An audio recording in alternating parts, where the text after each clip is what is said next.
Hello बच्चों, pre medico YouTube channel पे आपका स्वागत है। बेटा आज हम लोग एनटीए केमिस्ट्री चैप्टर वाइज जो अभी टेस्ट जो आपके आ रहे हैं उनके क्वेश्चन पेपर डिस्कस करेंगे विद रिलेटेड थियरीज। ठीक है, तो जल्दी जल्दी से क्वेश्चन पेपर डिस्कस करेंगे जिससे आपको थियरी को बूस्टअप मिल सके और आपकी प्रैक्टिस अच्छी हो सके। ओके, तो चलिए शुरू करते हैं। क्वेश्चन नंबर फर्स्ट है the molecular weight of oxygen and SO2 are 32 and 64 respectively and 15 degree and 130 nanometer Hg pressure 1 liter of oxygen contain n molecules, the number of moles in 2 liter of SO2 will be। ठीक है, कह रहा है कि oxygen है, इसका कह रहे हैं कि कुछ टेम्परेचर प्रेशर जैसा उन्होंने लिया है, वो कितना बता रहे हैं कि 1 लीटर इसका जो है वो कंटेन कर रहा है कितना n मॉलिक्यूल। ठीक है, तो पूछ रहे हैं कि जो आपका SO2 है उसका 2 लीटर कितना कंटेन करेगा। ठीक है, तो बेटा according to Avogadro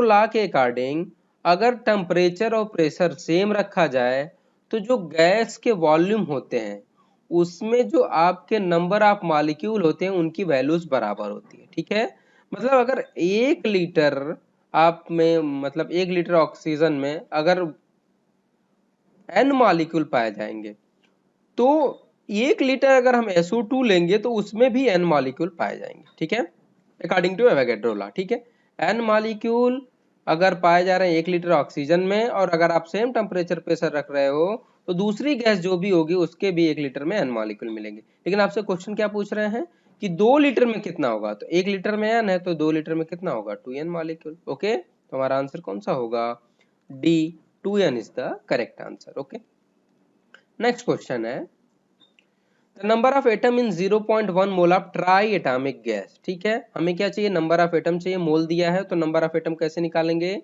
number of atom अगर ट्राई एटॉमिक गैस है तो उसकी एटॉमिसिटी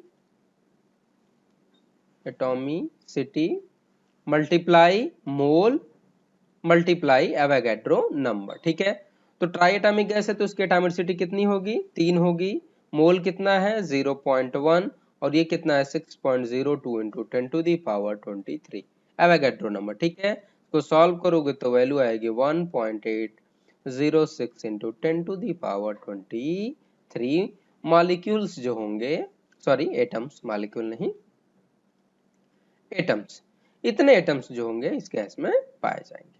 तो हमारा आंसर कौन सा होगा, B 1.806 is the correct answer. Okay, now next question is that a welding fuel gas contain carbon and hydrogen only. Burning a small sample of its oxygen gives 3.38 gram carbon dioxide and 0.690 gram of water and no other products. A value of 10 liter of this welding gas is found to be weight 11.6 gram. Calculate empirical formula, molecular mass and molecular formula. ठीक है बेटा, ये वैसे तो ये combustion का question है, आपको पता है कि कोई हाइड्रोकार्बन है, इसकी रिएक्शन हम कंबस्ट करा रहे हैं तो ये क्या हो जाएगा x plus y by 4 oxygen, ये हो जाएगा XCO2 plus y by 2 H2, यही तो है।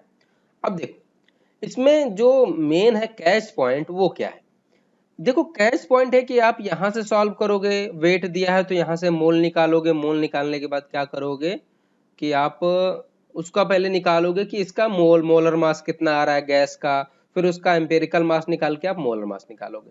मैं सिंपली बता रहा हूं, सिर्फ आप यहाँ जो कैच पॉइंट दिया गया है जो मैं आपको बता रहा हूँ, ये जो कैच पॉइंट है सिर्फ यहाँ से आप क्वेश्चन को कर सकते हैं। कैसे कर सकते हैं, अकॉर्डिंग टू ऑप्शन। देखो वो कह रहा है कि 10 लीटर जो इस वेल्डिंग गैस का है उसका वेट कितना पाया जा रहा है 11.6 ग्राम, यही आपका यहाँ कैच पॉइंट है। कैसे, देखो मतलब 10 लीटर जो गैस है, मतलब ये जो गैस है इसका जो वेट है 11.6 ग्राम है। अगर इसका हमको मॉलिक्यूलर वेट चाहिए तो आपको पता है कि अगर 1 मोल जो गैस होगी, मतलब 1 मोल गैस का जो वेट होगा वही क्या होगा, इसका मॉलिक्यूलर वेट होगा, ये आपको पता है। इसका मतलब कि अगर 22.4 लीटर गैस का हम वेट निकाल लें तो हमें मॉलिक्यूलर वेट मिल जाएगा, तो बस निकाल लेते हैं। 10 लीटर का वेट कितना दिया है 11.6 ग्राम। ओके, तो फिर 22.4 लीटर का कितना होगा 11.6 बाई 22.4 इंटू 20 सॉरी हाँ नहीं ये नहीं होगा।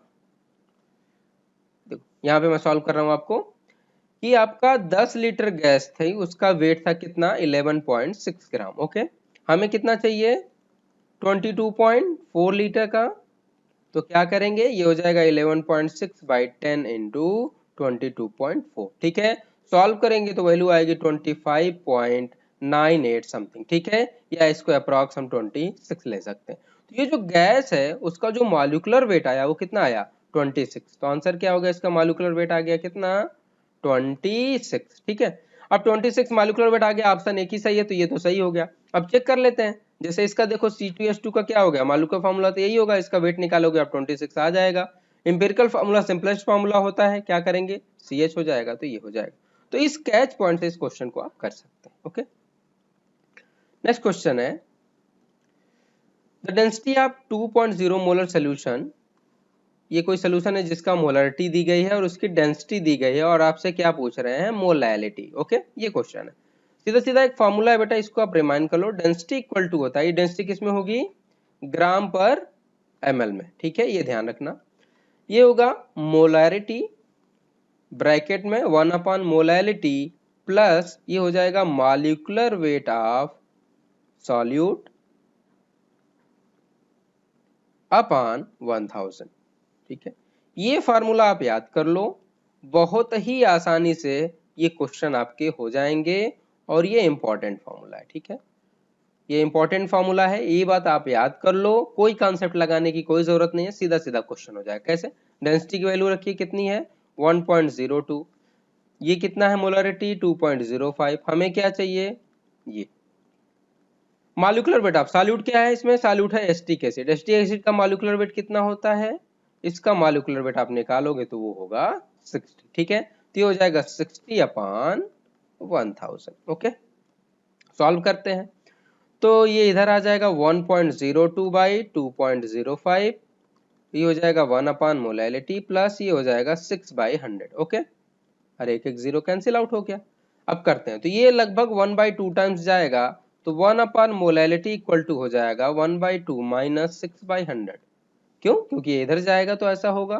तो यहाँ पे हो जाएगा 1 अपॉन मोलैलिटी इक्वल टू, यहाँ से करते हैं तो ये देखो क्या हो जाएगा 100, तो ये हो जाएगा 50 माइनस 6, तो यहाँ पे हो जाएगा आपका 44/100। क्लियर, तो मोलैलिटी इक्वल टू हो जाएगा 100/44। वैल्यू सॉल्व करोगे तो वैल्यू अप्रॉक्स आएगी आपका कितना 2.28 मोल केजी इनवर्स। इतनी डेंसिटी सॉरी मोलैलिटी इसकी होगी। तो आंसर कौन सा होगा आपका, C is the correct answer. Okay, now next question.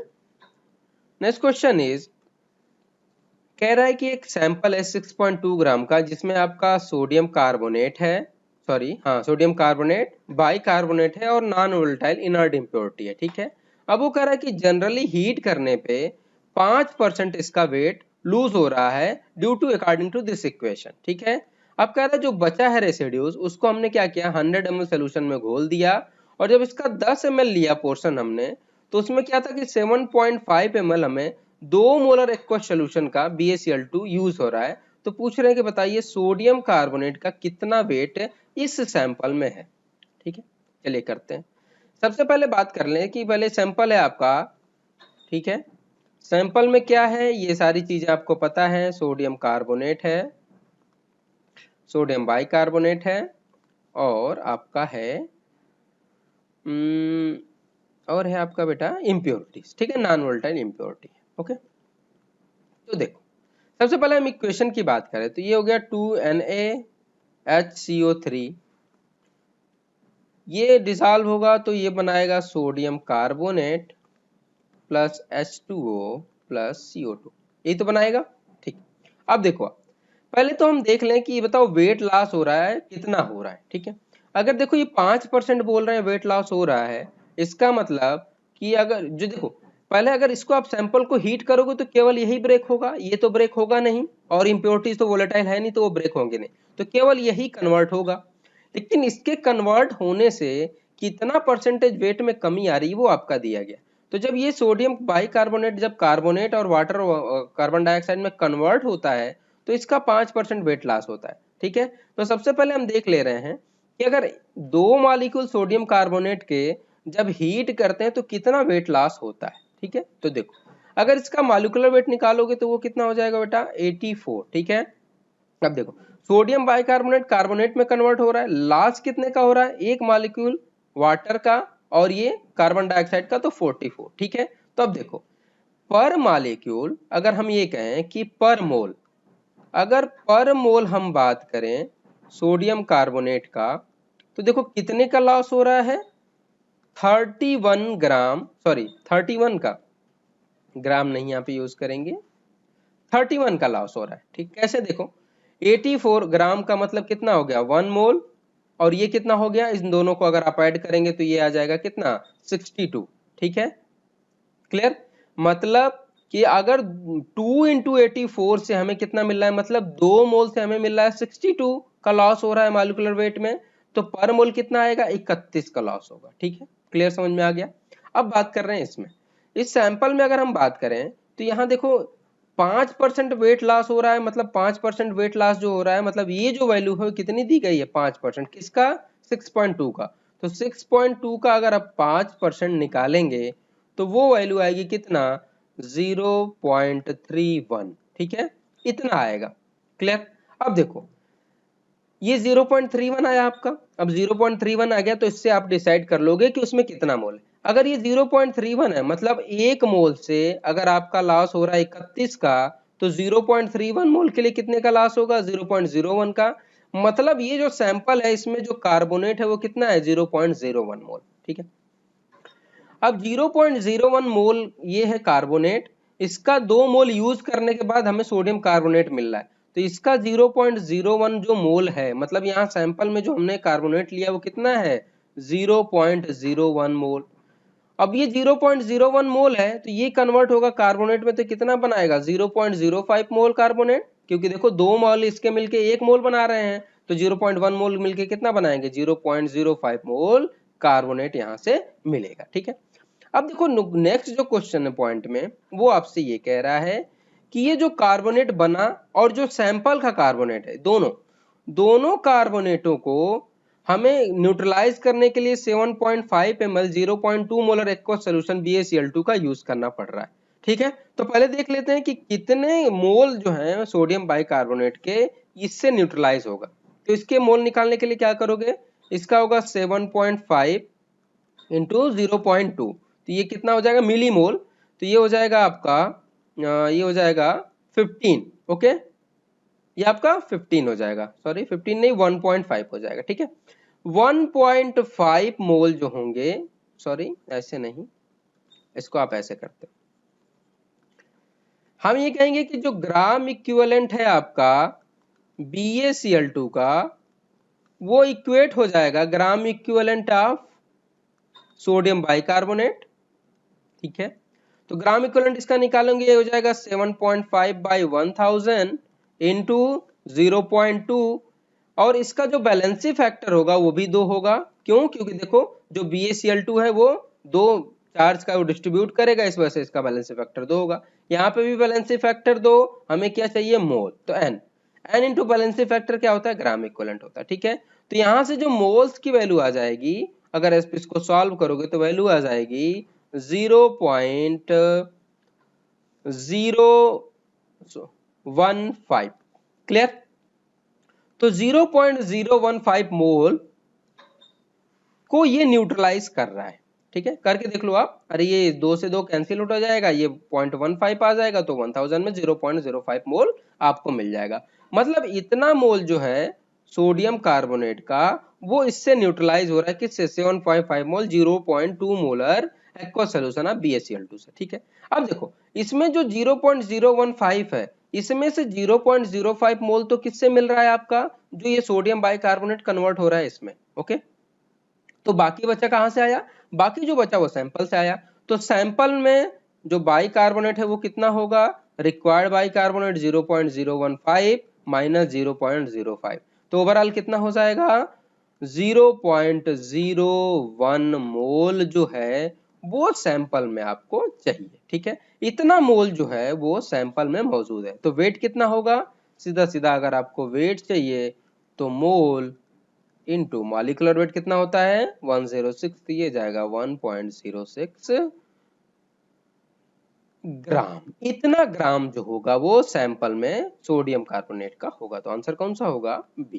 बेटा ये थोड़ा क्वेश्चन लेंदी है, तो नीट के पॉइंट ऑफ व्यू से ये क्वेश्चन आना उतना इंपॉर्टेंट नहीं है, पर आपको कॉन्सेप्ट सीखना जरूरी है। इसका एक पोर्शन ये आपसे उठा के पूछ सकते हैं, पर according to question exam point of view इतना हार्ड क्वेश्चन आपसे नहीं पूछा जाएगा, क्योंकि ये काफी टाइम टेकिंग क्वेश्चन है। ओके, नाउ नेक्स्ट, नाउ है what value of hydrogen gas will be consume at obtain 21.6 gram of elemental boron. ठीक है, देखो आप बोरान को हम निकालते हैं बोरान ट्राइक्लोराइड से, इसकी रिएक्शन कराते हैं 3/2 हाइड्रोजन से, तो हमें मिलता है बोरान प्लस 3HCl।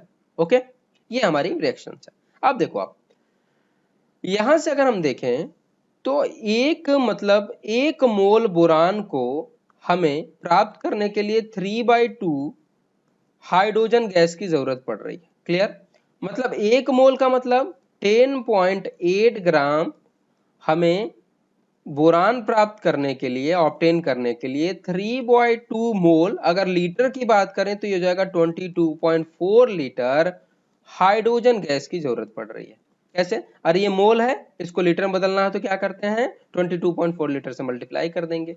तो आपसे पूछ रहे हैं 21.6 ग्राम के लिए क्या करेंगे, सीधा सीधा निकाल लेते हैं। 21.6 ग्राम के लिए क्या होगा 3/2 इंटू 10.8 इंटू ये हो जाएगा 21.6 इंटू 22.4। ठीक है, वैल्यू सॉल्व करेंगे तो वैल्यू आएगी 67.2 लीटर। ओके, तो आंसर कौन सा होगा हमारा, D 67.2 litre is the correct answer. Okay, now next question, next question is that 20 ml of 0.1 molar solution of compound this sodium bicarbonate, carbonate, even water, it titrated against 0.5 molar HCl, x ml of HCl to use when phenolphthalein is used as the indicator and y ml of HCl is used and methyl orange is used as the indicator in two separate titration, hence y minus x is question है। मतलब 20 ml का है sample जिसमें 0.1 molar क्या है, ये solution का इसका कंसंट्रेशन है। अब ये कह रहे हैं कि जब फिनोल्फथालीन इंडिकेटर यूज कर रहे हैं तो x मोल यूज हो रहा है, और अगर मिथाइल ऑरेंज यूज कर रहे हैं तो HCl का y मोल यूज हो रहा है, तो इन दोनों मोल का डिफरेंस क्या होगा। ठीक है, देखो बेटा जब फिनोल्फथालीन एक्ट करते हैं ना तो वो केवल सोडियम बाइकार्बोनेट के साथ एक्ट करता है, और वो HCl के साथ रिएक्ट करके क्या कर रहा है, फिनोल्फथालीन इंडिकेटर के प्रेजेंस में ये रिएक्शंस होती है, ये कन्वर्ट हो जाता है सोडियम बाइकार्बोनेट में और HCl बना लेता है सोडियम क्लोराइड।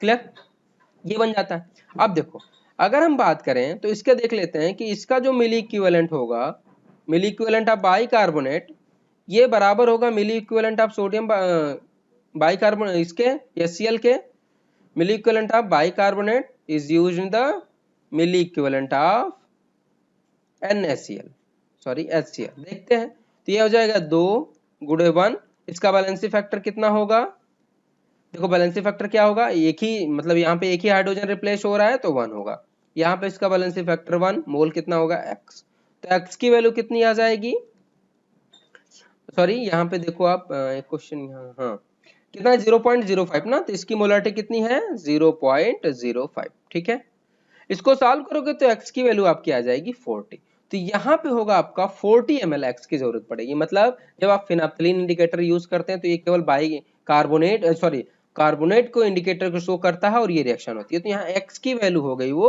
40 हो गई, ये हमने सॉल्व कर लिया। नाउ नेक्स्ट, नेक्स्ट क्या होगा, नेक्स्ट ये होगा कि जब हम मिथाइल ऑरेंज इंडिकेटर यूज करेंगे तो क्या होगा। तो मिथाइल ऑरेंज इंडिकेटर यूज करेंगे आप तो ये बाइकार्बोनेट से भी रिएक्शन करेगा और कार्बोनेट से भी रिएक्शन करेगा। कैसे करेगा देखो आप, तो मतलब इसका जो यूज होगा YmL, ये होगा बैलेंसी फैक्टर इसका 10, और जो इसकी मोलरिटी है कितनी है 0.05, ये होगा milliequivalent of sodium bicarbonate. अब देखो जो सोडियम कार्बोनेट है ये HCl से रिएक्ट करेगा और क्या बना लेगा, ये H2CO3। ठीक है, ये बना लेगा, पहला तो ये हो गया। दूसरा बाइकार्बोनेट भी एक्ट करेगा और बाइकार्बोनेट भी HCl से रिएक्ट करके क्या बना लेगा, NaCl प्लस H2CO3। ठीक है, तो यहाँ देखो इसमें जो बाइकार्बोनेट है उसका भी मोल यूज होगा, तो कितना होगा 20 इंटू 0.1 इंटू बैलेंसी फैक्टर कितना है, बाइकार्बोनेट के केस में 2 होगा, प्लस इसका जो आपका सॉरी कार्बोनेट के केस में होगा +2। आपका जो बाइकार्बोनेट है इसके केस में क्या होगा, इसके केस में देखो इसका कितना है 20, इसका भी 0.1 इंटू इसका बैलेंसी फैक्टर कितना होगा 1 होगा।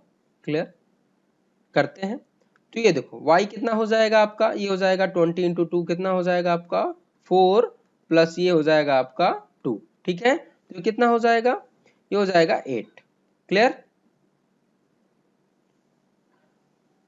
ओके, तो ये हो जाएगा 8 इंटू 0.05। ठीक है, तो यहां से y की जो वैल्यू आएगी वो आएगी 120 ml। ठीक है, सॉल्व करेंगे तो y की वैल्यू आ जाएगी कितना 120 ml। x की वैल्यू मैंने बताया था कितनी आई थी 40, y की वैल्यू 120, तो y माइनस एक्स की वैल्यू कितनी हो जाएगी 120 माइनस 40, तो ये हो जाएगा आपका 80 ml का जो डिफरेंस आएगा वो होगा। तो आंसर कौन सा होगा, बी होगा। ठीक है, ये भी क्वेश्चन काफी लेंदी है और इतना लेंदी क्वेश्चन आपका नीट में नहीं आएगा। ओके, नेक्स्ट क्वेश्चन है the volume of water that must be added to mixture 250 ml of 0.6 molar HCl and 750 ml of 0.2 molar HCl to obtain 0.25 molar solution of HCl। ठीक है, मतलब एक है जिसका कंसंट्रेशन मान लो M1 है, उसकी वैल्यू क्या है, उसकी वैल्यू दी गई है आपकी 0.6, V1 की वैल्यू दी गई है 250, M2 की वैल्यू दे दी गई है आपकी 0.2 और V2 की वैल्यू दे दी गई है आपसे क्या 750। अब इसको मिला रहे हैं तो पूछ रहे हैं कि कितना वाटर ऐड करेंगे कि ये हो जाएगा। देख लेते हैं, जो आपका फाइनल होगा वो ये होगा M1 V1 plus M2 V2, यही तो होता है। हमें क्या चाहिए, V फाइनल चाहिए, यही तो चाहिए।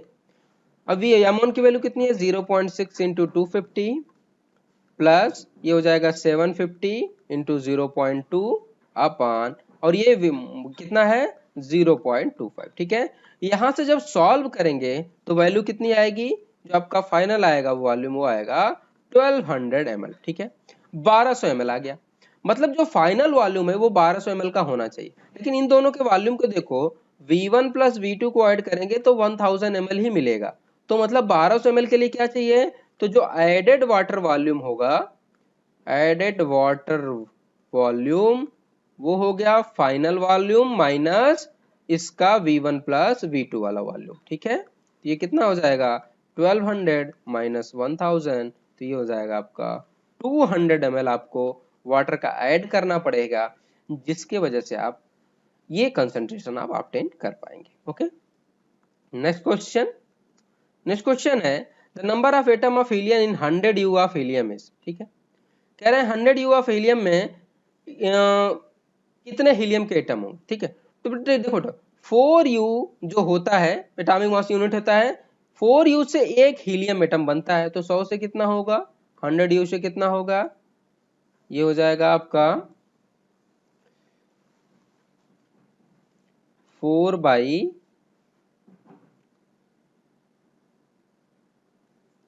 सॉरी ये हो जाएगा आपका 1/4 इंटू 100, तो ये हो जाएगा कितना 25 हीलियम एटम जो होंगे वो जरूरत पड़ेगी। ठीक है, क्लियर, एक बार फिर से समझ लो ये क्वेश्चन। देखो आपको हीलियम का पता है एटॉमिक मास यूनिट कितना है 4, ये कितना दिया है 100 एटॉमिक मास यूनिट। ठीक है, तो 4 एटॉमिक मास यूनिट का एक हीलियम मॉलिक्यूल बनता है, तो 100 का कितना बनेगा 25 बनेगा, ये तो सिंपली रेशियो है। Okay, next question, next question is an atom of element X weighed this, the number of moles of atom in 20 kg is। ठीक है, हमें मोल्स चाहिए, मोल्स के लिए क्या होता है वेट अपॉन मॉलिक्यूलर वेट। ठीक है, अब मॉलिक्यूलर वेट तो दिया नहीं है, तो मॉलिक्यूलर वेट के लिए क्या करेंगे, मॉलिक्यूलर वेट होता है वेट ऑफ Na मॉलिक्यूल। ठीक है, Na मॉलिक्यूलों का जो वेट होगा वही होगा क्या आपका मॉलिक्यूलर वेट, और एक एटम का दिया गया है तो Na का कितना होगा बस कर लेते हैं, तो Na मल्टीप्लाई करेंगे weight of one molecule into weight of one molecule या वन एटम, जो भी है एटम है तो एटम, मॉलिक्यूल है तो मॉलिक्यूल, ये एटम ही पूछ रहे हैं इसलिए एटम होगा। Na की वैल्यू 6.02 इंटू 10⁻23 और एक एटम का वेट दिया है 6.643 इंटू 10⁻⁻23। ठीक है, सॉल्व करोगे तो वैल्यू आएगी कितनी 40। तो इसका जो मॉलिक्यूलर वेट हो गया वो कितना हो गया 40। बस कर लेते हैं, वेट कितना दिया है 20 kg, तो इसको आप किसमें कन्वर्ट करेंगे ग्राम में, अरे वेट है केजी में तो इसको ग्राम में करेंगे तो 1000 अपॉन वेट कितना है 40, तो वैल्यू कितनी आ जाएगी 500 मोल जो होंगे इसमें मिलेंगे। तो आंसर कौन सा होगा, D is the correct answer. Okay, now another question, insulin contain 3.4 sulphur, what will be the minimum. तो क्वेश्चन है कि इंसुलिन है 3.4% सल्फर कंटेन किया, तो उसका मॉलिक्यूलर वेट क्या होगा, मिनिमम मॉलिक्यूलर वेट। तो मिनिमम मॉलिक्यूलर वेट का फार्मूला होता है minimum molecular weight equal to होगा आपका गिवन एटॉमिक वेट इनटू या gram atomic weight into atomicity, कितना नंबर ऑफ एटॉम इसमें है of that particular atom into 100 upon percentage of that element. ये 1000 नहीं बेटा 100 होगा। ओके, ये होता है। तो देख लेते हैं इसका गिवन एटॉमिक मॉलिक्यूलर वेट कितना होगा 32, एटॉमिसिटी कितनी है इंसुलिन में एक सल्फर है तो 1 इंटू 100 अपॉन इसका वेट कितना है 3.4। ठीक है, सॉल्व करेंगे तो वैल्यू आएगी कितना 941.176। तो ये होगा minimum molecular weight of insulin. Okay, now next question, a carbon compound containing carbon and oxygen has an approximate molar mass equal to 290 on each analysis found 50% by mass of each element। ठीक है, तो पूछ रहे हैं molecular formula क्या होगा, करते हैं। कार्बन का 50% है, 50% कार्बन है और ऑक्सीजन भी 50% है, तो इसका मॉलिक्यूलर मास कितना 12, इसका ले लेंगे तो ये जाएगा 50/32। ठीक है, दोनों का रेशियो ले लेते हैं, दोनों का अगर रेशियो लेंगे तो कार्बन ऑक्सीजन का जो रेशियो आएगा वो 4:3 का आएगा। ठीक है, यहाँ से आप सॉल्व करोगे तो वैल्यू 4:3 का आएगा। तो जो सिंपल इंपेरिकल फॉर्मूला आएगा वो C4O3 आएगा। ये क्या आएगा आपका इंपेरिकल फॉर्मूला। ओके, हमें क्या चाहिए मॉलिक्यूलर फॉर्मूला चाहिए, तो मॉलिक्यूलर फॉर्मूला हो जाएगा क्या atomic mass, sorry molecular mass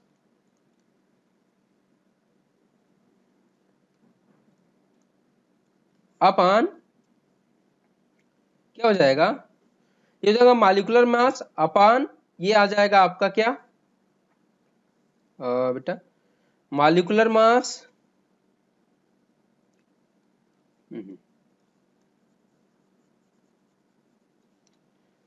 अब देखो अगर इसका हम वेट निकालेंगे तो वो कितना आएगा 96।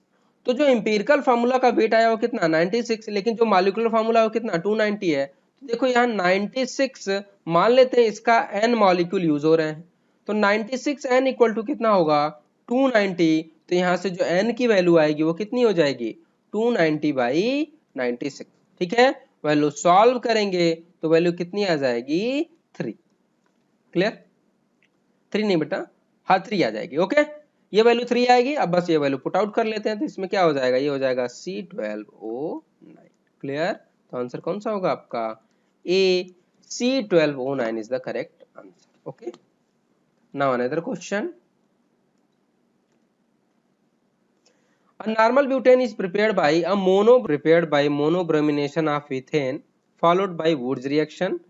What volume of ethane at STP would be required to produce 58 gram of normal butane given the percentage yield of Wood reaction is 90% और इसके कितना दिया है 85%। ये आपका क्वेश्चन है। ठीक है, देखो आप अगर हम बात करें कि ब्रोमीन का जब इथेन का जब हम ब्रोमिनेशन कराएंगे तो हमें ये मिलता है प्लस HBr। ओके, अगर दो मॉलिक्यूल हम लेते हैं इसका एल्किल हैलाइड का, तो इसकी reaction sodium in the presence of dry ether से कराते हैं तो हमें क्या मिलता है एल्केन मिलता है और ये मिलता है। ठीक है,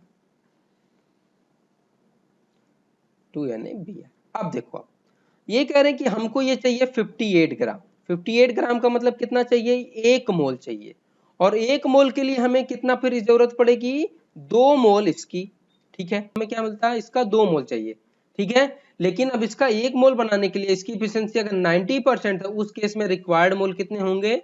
तो हमें जो रिक्वायर्ड मोल होंगे वो होंगे आपका जो रिक्वायर्ड मोल होगा वो होगा input upon efficiency into 100। Clear? तो ये कितना हो जाएगा? इसको सॉल्व करोगे तो ये वैल्यू आ जाएगी 2.23 मोल्स की। क्लियर?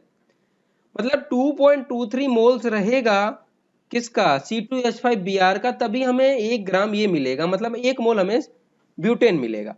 अब ये 2.23 मोल जो गैस है इसको हमको इस रिएक्शन से ऑब्टेन करनी है, तो 2.23 मोल गैस को हमें ऑब्टेन करना है इससे, तो उस केस में हम क्या करेंगे?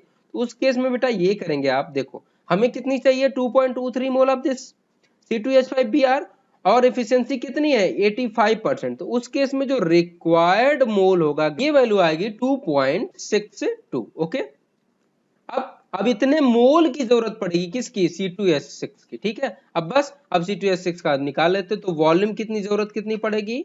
वॉल्यूम जरूरत पड़ेगी 2.62 इंटू 22.4। वैल्यू सॉल्व करोगे तो ये आएगा 58.55 लीटर। तो आंसर कौन सा होगा? D is the correct answer. Okay, एक बार फिर से मैं रिवाइज करा दूं। देखो इस रिएक्शन में हमें कितना? 58 ग्राम ये चाहिए, तो 1 मोल गैस चाहिए। अब 1 मोल गैस के लिए अगर 100% एफिशिएंसी होती है तो 2 मोल गैस की जरूरत पड़ती है, लेकिन 90% एफिशिएंसी है तो रिक्वायर्ड मोल कितने पड़ेंगे? एफिशिएंसी रिक्वायर्ड जो जितना रिएक्शन का अपन 19 to 100, मतलब इतने मोल जब होंगे तब हमें 1 मोल ये मिलेगा, और इसको मोल का हम इससे ऑब्टेन करेंगे, तो यही फेस सेम प्रोसीजर यहाँ पे भी रिक्वायर्ड करेंगे, और ये मोल आ जाएंगे रिक्वायर्ड किसके?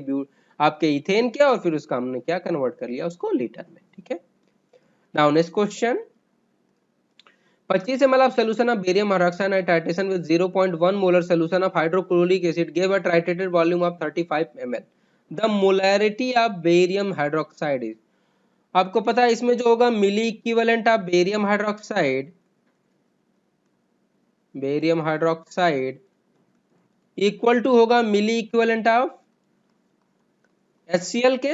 कर लेते हैं, वॉल्यूम दिया है, वॉल्यूम इंटू मोलैरिटी इंटू क्या होता है? वैलेंसी फैक्टर, और इसमें भी होगा वॉल्यूम इंटू मोलैरिटी इंटू इसका वैलेंसी फैक्टर। ओके, अब हमें क्या पूछ रहे हैं? आपका इसकी मोलैरिटी पूछ रहे हैं, तो मोलैरिटी चाहिए। वैलेंसी फैक्टर बेरियम हाइड्रोक्साइड का कितना होगा? 2 होगा। यहाँ हो जाएगा 25 इंटू 2, यहाँ हो जाएगा 35 इंटू 0.1, और HCl का वैलेंसी फैक्टर है, तो जो मोलैरिटी वैल्यू होगी वो क्या हो जाएगी? कितनी हो जाएगी? 3.5/50। सॉल्व करोगे तो वैल्यू आएगी 0.07 मोलर। इतने मोलर हमें जरूरत पड़ेगी किसकी? बेरियम हाइड्रोक्साइड के सॉल्यूशन के कंसंट्रेशन की। Okay, now next question is 12 gram carbon combined with 64 gram of sulfur to form CS2, and 12 gram of carbon also combined with 32 gram of oxygen to form CO2. 10 gram of sulfur combined with 10 gram of oxygen to form SO2. This data illustrated that. ये question है आपका। Okay, reciprocal proportion देख लेंगे तो ये question आपको समझ में आ जाएगा। Okay, now next question is that the pair of species having same percentage of carbon is. कह रहा है कि कौन से स्पीशीज का जो पेयर है जिसके पास सेम परसेंटेज है कार्बन का। तो फर्स्ट में देख रहे हैं आप, देखो इसका अगर एम्पिरिकल फार्मूला बनाए तो ये देखो C2H4O2 होगा, और इसका होगा C6H12O6। ठीक है, इसको सिंप्लीफाई करेंगे तो ये हो जाएगा CH2O, और यहाँ पे भी हो जाएगा CH2O। ठीक है, देखो दोनों का एम्पिरिकल फार्मूला है वो सेम आ रहा है, इसका भी और इसका भी। इसमें कार्बन का और दोनों में कार्बन, जब एम्पिरिकल फार्मूला सेम तो जाहिर सी बात है परसेंटेज सेम होगा, तो आंसर कौन सा होगा आपका?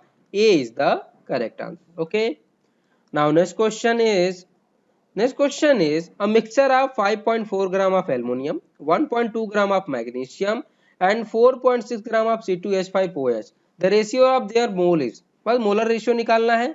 सबसे पहले हम निकालेंगे मोल ऑफ एल्युमिनियम, कितना आएगा? 5.4। एटॉमिक वेट कितना एल्युमिनियम का? 27। ठीक है, तो ये वैल्यू कितनी आ जाएगी? ये वैल्यू आ जाएगी आपका 2 टाइम्स 0.2 टाइम्स। ओके, अब इसका मोल्स ऑफ हमें किसका निकालना है? मैग्नीशियम का। मैग्नीशियम का मोल्स निकालेंगे 1.2/24, तो ये आ जाएगा आपका 0.05।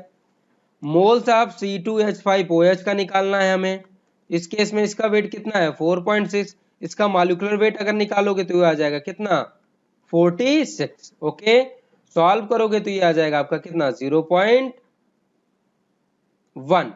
क्लियर। सिंपली सिंप्लीफाई करेंगे तो क्या करेंगे, इसमें 2 से मल्टीप्लाई कर दें तो ये हो जाएगा आपका कितना 4:1:2। इसका जो रेशियो अगर आप लोगे तो वो वैल्यू ये आएगी। Okay, now next question.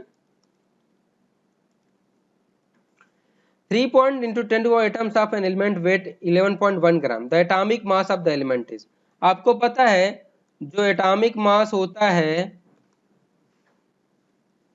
वो होता है weight of one atom multiply into Avogadro number. ठीक है, अब देखो इसमें आपका इतने एटमों का इन्होंने क्या दिया है, वेट दे दिया है, तो इतने Na का हमें निकालना है तो कैसे निकालोगे।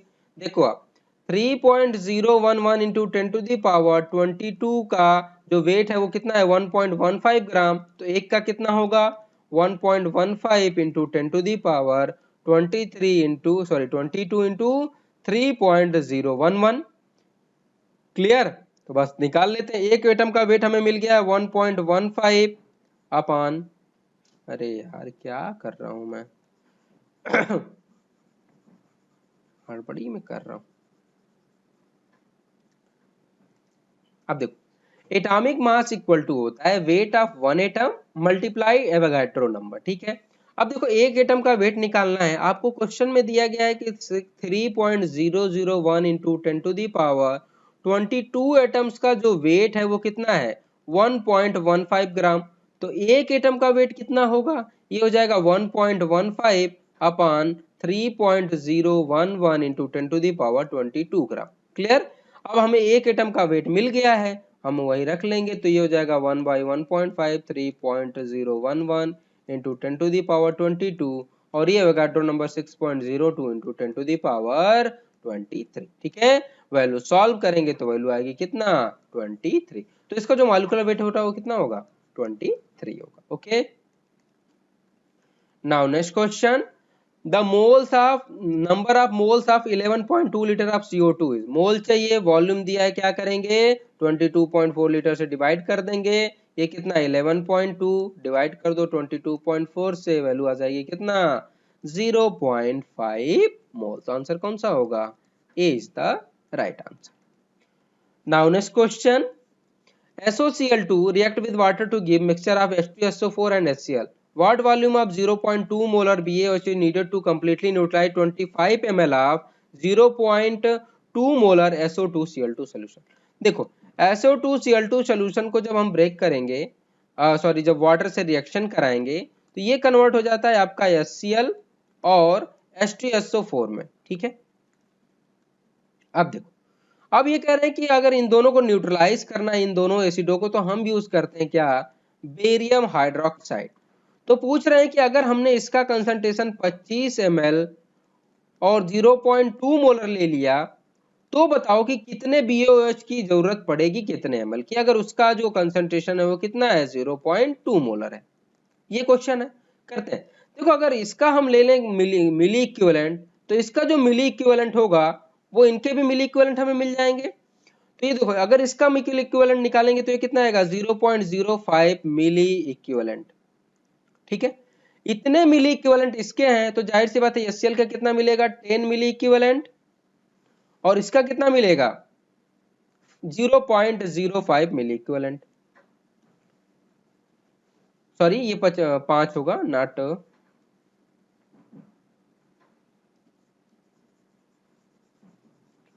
समझ में नहीं आ रहा है साला, फोकस काहे नहीं हो पा रहा हूं मैं अब देखो हम कह रहे हैं कि SO2Cl2 का 25 ml यूज कर रहे हैं, कितना 0.2 मोलर का। ठीक है, तो देखो हम बात करेंगे कि इसका जो कंसंट्रेशन होगा, जितना मिली इक्विवेलेंट आपका SO2Cl2 का मिलेगा उसके हिसाब से हम HCl का इक्विवेलेंट बता सकते हैं और H2SO4 का मिली इक्विवेलेंट बता सकते हैं। तो देखो इसका मिली इक्विवेलेंट निकालेंगे तो कितना हो जाएगा 25 इंटू 0.2, तो ये हो जाएगा 5 मिली इक्विवेलेंट। ओके, 5 मिली इक्विवेलेंट होगा जो SOCl2 का हमें मिलेगा, तो 5 मिली इक्विवेलेंट से हमें कितना मिल जाएगा इसका 10 मिली इक्विवेलेंट, क्योंकि जस्ट डबल मिल रहा है, और इसका कितना मिलेगा 5 मिली इक्विवेलेंट। अब इसके 10 मिली इक्विवेलेंट को न्यूट्रलाइज करने के लिए हमें कितने मिली इक्विवेलेंट जरूरत पड़ेगी BaOH2 की, तो 5 मिली इक्विवेलेंट है। क्यों? क्योंकि इसका बैलेंसी फैक्टर कितना है 2, जबकि इसका बैलेंसी फैक्टर ये है, और इसके लिए कितनी जरूरत पड़ेगी 5 मिली इक्विवेलेंट की, क्योंकि ये दोनों का बैलेंसी फैक्टर क्या है सेम है। तो इन दोनों को न्यूट्रलाइज करने के लिए हमें जरूरत पड़ेगी 10 मिली इक्विवेलेंट ऑफ BaOH का होल ट्वाइस। ठीक है, तो वॉल्यूम की क्या जरूरत पड़ेगी, बस 10 मोल मिली इक्विवेलेंट हमें पता चल गया, मोलरिटी दिया कितना 0.2 इनटू इसका वॉल्यूम, हमें वॉल्यूम चाहिए, तो बस यहाँ से वॉल्यूम की वैल्यू कितनी आ जाएगी 100 बाई 0.2, तो ये हो जाएगा कितना 50 ml। तो 50 ml जो हो जरूरत पड़ेगी हमारे इस क्वेश्चन में। Okay, next question is that calculate the mass percentage of different element percentage in sodium sulphate. इसमें सब में अलग अलग मास परसेंट बताना है, आसान है। जिस एलिमेंट का मान लो सोडियम का मास परसेंट चाहिए, तो इसका वेट इस कंपाउंड में कितना है अपन ओवरऑल मॉलिक्यूलर वेट इनटू 100। ठीक है, अब सोडियम कितना है 2 है, परसेंटेज सोडियम चाहिए, तो वेट इसका कितना है 23, मॉलिक्यूलर वेट कितना होगा सोडियम सल्फेट का, ये हो जाएगा आपका सोडियम कितना होगा 46, सल्फेट का हो जाएगा आई थिंक 64, और ये 32, ये होगा 64 32, और ये हो जाएगा 64। ठीक है, तो ये हो जाएगा 12, और ये हो जाएगा 4 3 6 9 142, तो ये हो जाएगा 142 इंटू 100। ठीक है, वैल्यू सॉल्व करेंगे तो वैल्यू आएगी कितना 32.37%। इसी तरह परसेंटेज हमें सल्फर निकालना है, तो इसका वेट कितना 32 अपॉन 142 इंटू 100, तो वैल्यू आ जाएगी कितना 22.5%। नेक्स्ट परसेंटेज ऑक्सीजन चाहिए, तो इसका कितना होगा, या तो इन दोनों परसेंटेज को ऐड करके 100 से माइनस कर दें, या तो फिर आप निकाल सकते हैं, कितना हो जाएगा 4 है 64 अपॉन ये हो जाएगा कितना 142 इंटू 100। क्लियर, तो ये हो जाएगा कितना आपका 45.06%। ओके, तो ये हो जाएगा आपका क्या बेटा percentage of this question. Okay, now next question. Next question is that given the number, सब नंबर दिए गए हैं और उसमें पूछ रहे हैं कि सिग्निफिकेंट फिगर क्या होगा। तो देखो बेटा, अगर नॉन जीरो होते हैं तो इसमें सिग्निफिकेंट सभी को काउंट करते हैं, तो इसमें सिग्निफिकेंट फिगर कितना होगा 3। डेसिमल के बाद जितने नॉन जीरो होते हैं या non zero in between the decimal, तो इसमें क्या होगा, इसका भी कितना होगा 3 होगा, और यहाँ पे भी कितना होगा 3 होगा। ठीक है, तो टोटल 3 3 और 3 जो होंगे वो डेसिमल फिगर होंगे। ठीक है, एक बार फिर से आप ध्यान दो, सारे non zero particle without decimal हो क्या होते हैं सिग्निफिकेंट फिगर होते हैं। इसके अलावा डेसिमल के पहले और डेसिमल के बाद अगर नॉन जीरो प्रॉपर्टी है, तो उसको हम काउंट करेंगे किस में सिग्निफिकेंट फिगर में। पर अगर डेसिमल के पहले और बाद में जीरो है, और वो जो जीरो है वो दो नॉन जीरो डेसिमल मतलब जो नॉन जीरो डिजिट है उनके बीच में होगा, तब हम जीरो को सिग्निफिकेंट फिगर में काउंट करेंगे, वरना नहीं काउंट करेंगे। अब इसमें देखो ये डेसिमल के जस्ट बाद है, नॉन जीरो के बीच में नहीं है, इस वजह से यहाँ पे जीरो काउंट नहीं होगा। यहाँ डेसिमल के पहले ही है इसलिए नहीं काउंट होगा, और यहाँ तो है ही नहीं इसलिए तो काउंट ही नहीं होगा। तो टोटल कितने होंगे 3 3 3 सिग्निफिकेंट फिगर सब में पाए जाएंगे। ओके, नेक्स्ट क्वेश्चन है prefix giga means. Giga means क्या होता है, एक गीगा जो होता है वो आपका 10 टू द पावर 9 के बराबर होता है। तो आंसर कौन सा होगा B. Clear, next question is that there are two common oxide of sulfur, one of which contain 50% oxygen by weight, another almost exactly 60% weight. The weight of sulfur which combine with 1 gram of oxygen। ठीक है, अब ये कह रहा है कि sulphide है sulphur है, सल्फर दोनों है, एक ऑक्सीजन है। अब ये कह रहा है कि इसका जो 50% इसमें है और 50% इसका इसमें है। ठीक है, अगर मान लीजिए ये 100 ग्राम कंपाउंड हो, ठीक है, तो इसमें 50 ग्राम जो आपका सल्फर है वो 50 ग्राम ऑक्सीजन से कंबाइन कर रहा है। इसका मतलब अगर 1 ग्राम सल्फर होगा तो वो 1 ग्राम ऑक्सीजन से कंबाइन करेगा। क्लियर हो गया, तो यहाँ पे जो पहले वाले में उसमें 1 ग्राम जो होगा 1 ग्राम ऑक्सीजन कितने से कंबाइन करेगी 40/60 ग्राम ऑफ सल्फर से, मतलब ये हो जाएगा कितना 2/3। ठीक है, तो अब रेशियो देख लेते हैं, पहले में कितना 1:2/3, तो रेशियो कितना हो जाएगा 3:2 का। तो आंसर कौन सा होगा, D, 3:2 is the correct answer. Next question, when 10 ml of propane is combusted completely, the volume of CO2 obtained in the similar condition is, ठीक है, प्रोपेन है C3H8, इसकी रिएक्शन ये हो गई आपकी 4H2O और ये हो जाएगा आपका 5O2, ठीक है। अब देखो यहां से देखो तो 1 मोल जो है वो मीथेन को कंबस्ट करने पे हमें 3 मोल कार्बन डाइऑक्साइड गैस मिल रही है, ठीक है। मतलब अगर हम इसका रेशियो ले, वॉल्यूम वाला रेशियो, हम यहाँ पे ये कह सकते हैं कि जो 1 लीटर गैस होगी वो 3 लीटर CO2 गैस प्रोड्यूस करेगी। तो 10 ml जो गैस होगी वो जाहिर सी बात है गैलिसॉयक लॉ के अकॉर्डिंग अगर equal volume of gas use कर रहे हो तो इक्वल प्रोपोर्शन ऑफ वॉल्यूम में भी दूसरी गैस जनरेट या कंज्यूम होगी, ठीक है। तो इसका कितना यूज होगा, 30 ml यूज होगा। तो इसका जो वॉल्यूम रेशियो होगा वो okay. Next question is anionic compound, molecular ratio of cation anion is this. मान लो कोई कैटायन है A+ और एनायन आपका B-, इसका जो रेशियो है 1:2 का है, ठीक है। अब वो कह रहे हैं कि अगर मान लो जो मेटल है, जाहिर सी बात है मेटल जो होती है वो क्या है, कैटायन की तरह बिहेव करती है, और जो नॉन मेटल होती है वो एनायन की तरह बिहेव करती है, ठीक है। तो कह रहे हैं कि अगर इसका वेट 138 है और नॉन मेटल का 90 है तो फिर इसका मॉलिक्यूलर वेट क्या होगा। तो सिंपली इसका अगर वेट कितना है 138 तो इसका 138 ले लेते हैं, इसका वेट कितना है 19 पर ये जस्ट डबल है तो इसका दुगना, तो ये हो जाएगा 138 प्लस, मतलब एक्चुअली जो कंपाउंड होगा वो क्या होगा AB2, यही तो होगा। ए का कितना 138, इसका हो जाएगा 38, तो इसका कितना हो जाएगा 176। तो जो फार्मूला मास होगा उस कंपाउंड का कितना होगा 176 होगा, ठीक है, मॉलिक्यूलर मास नहीं। क्यों, क्योंकि ये सिंपली फार्मूला है, मतलब ये इसका क्या है इंपेरिकल फार्मूला मास है, और फार्मूला मास या फिर इंपेरिकल मास एक ही होता है और वो वैल्यू ये होगी, okay. Next question is two substance first and second of carbon and oxygen have respectively this and this oxygen, hence they follow। बेटा ये कौन सा है, लॉ ऑफ मल्टीपल प्रोपोर्शन का एग्जांपल है। आप ये क्वेश्चन थियरी से आप जाके देख लेंगे तो ये क्वेश्चन आपको बिल्कुल समझ में आ जाएगा। रीजन ये है कि अगर यहाँ पे हम इस क्वेश्चन को डिस्कस करेंगे तो चैप्टर काफी लेंथी हो जाएगा। सिंपली ये स्टेटमेंट है और उसका जस्ट एप्लीकेशन है, ओके। नाउ नेक्स्ट क्वेश्चन है, दिस क्वेश्चन है, और ये क्वेश्चन इससे पहले भी आ चुका है, मैंने आपको बताया है कि बेटा इससे पहले भी ये क्वेश्चन आ चुका है और इसका आंसर है आपका क्या, लॉ ऑफ रेसिप्रोकल प्रोपोर्शन, इसमें फॉलो अप होगा, ठीक है। ये क्वेश्चन कैसे होगा, अब law of reciprocal proportion follow करेंगे तो ये क्वेश्चन आसानी से हो जाएगा। It's generally statement based question, okay. Now last question of this chapter is what is the empirical formula of salt. कह रहे हैं साल्ट का एम्पिरिकल फार्मूला क्या होता है। आपको पता है साल्ट जो होता है वो किससे मिलके बना होता है, cationic species and anionic species, इसी से तो मिलके बना होता है। और साल्ट जो क्या होता है ये इलेक्ट्रिकली न्यूट्रल होगा।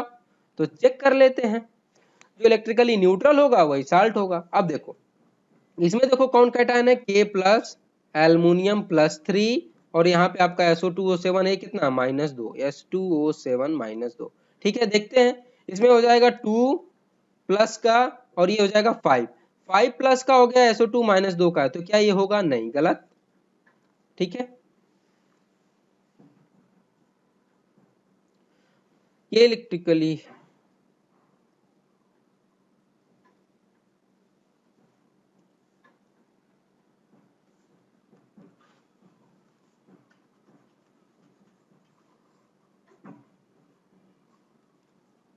ओके। अब देखो अब इन सभी में अगर आप चेक करोगे तो इस वाले में पाओगे कि ये इलेक्ट्रिकली न्यूट्रल है। कैसे, देखो इसमें पोटेशियम +1 में है, ये +3 में है। SO2 एक्चुअली क्या है, ये सल्फेट के फॉर्म में है, और सल्फेट क्या है जस्ट डबल है, तो इसका जो चार्ज हो जाएगा वो कितना हो जाएगा -4, सभी इलेक्ट्रिकली न्यूट्रल हो जाएंगे। तो ये एक सिंपली इंपेरिकल फॉर्मूला होगा किसका, सी का, ठीक है। ये देखो एम्पिरिकल फार्मूला इसलिए नहीं क्योंकि जो सिंपलेस्ट वैल्यू एम्पिरिकल फार्मूला का मतलब होता है सिंपलेस्ट टू सिंपलेस्ट फॉर्म, ठीक है। तो आंसर